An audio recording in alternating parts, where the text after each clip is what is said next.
town of Wuzhen in East China's Zhejiang province, where the very first World Internet Conference is taking place. On Thursday, Premier Li held talks with some 70 Internet industry leaders from both China and abroad in the city of Hangzhou.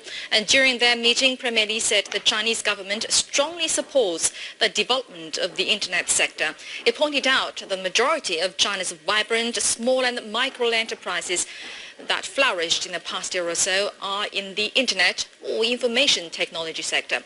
And while during the day's meetings in Wuzhen, Internet governance and cybersecurity were also highlighted among the issues being discussed.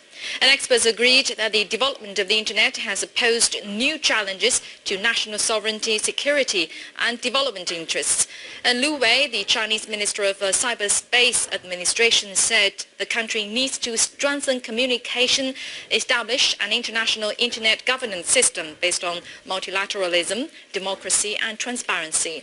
The conference saw roughly 1,000 Internet professionals, officials and experts from more than 100 countries and regions in attendance, and founders of China's top 3 Internet companies all joined in. Li Keqiang visited China's leading e-commerce village on Wednesday, and the trip was seen to reflect how the government regards Internet-based retailing as increasingly important as it seeks to boost domestic consumption. Li said the e-commerce industry may be based in a virtual world, but it serves the real economy. And he made the comments after visiting Qingyanliu village in Yiwu in Zhejiang province, where he talked to online shop owners, suppliers and also couriers. Li said e-commerce gives equal business opportunities to rural and urban residents alike and narrows the living standard gap between them. And Qingyanliu has become home to more than altogether 2,800 e-commerce stores with an estimated annual sales of 4 billion yuan in 2014. And each year more than 4 million parcels are sent out from village to destinations across the country and even abroad. Economic development are at the top of the agenda during this week's state visit to New Zealand by President Xi Jinping, as both countries seek to enhance their working relationship. And here's our New Zealand correspondent Owen Poland once again with New Zealand, with the question that New Zealand was the first OECD country to strike a free trade deal with China. Business is booming at the New Image Group as Chinese demand increases for high-quality infant formulas. Goat's milk has been added to the range as the benefits of the free trade agreement with China flow through the economy. So we see that the future is exceptionally bright, and we'll see continued growth and a relationship on many fronts with China and New Zealand. The comprehensive free trade agreement signed between China and New Zealand in 2008 was designed to liberalise trade and promote cooperation. The initial target of two-way trade worth 20 billion New Zealand dollars was reached earlier than forecast this year, and a new target of $30 billion has been set for 2020.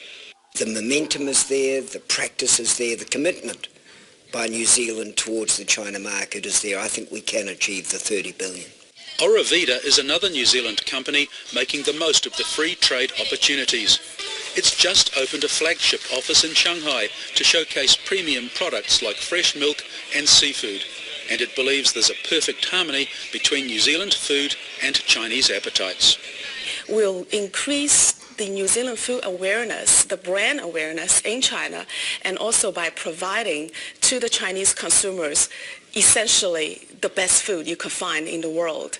New Zealand's exports to China have increased by 500% since the free trade agreement came into effect 6 years ago. However, economists say the country needs to diversify its export mix and reduce its dependence on selling commodities like milk powder and logs. Companies like New Image are doing just that by investing in the future. The company's new state-of-the-art factory has recently passed China's strict certification process, and it's looking to a long-term relationship. The FTA gives us the confidence to invest in our farms, our factories and people, and for the last 6 years has really given us a competitive edge for our exports into China. There's also a belief that this week's state visit by China's president will reinforce New Zealand's growing relationship. I think it totally demonstrates China's commitment to building this bilateral relationship. That relationship may be tested by China's new free trade deal with Australia. But one advantage New Zealand will always have over Australia is more milk.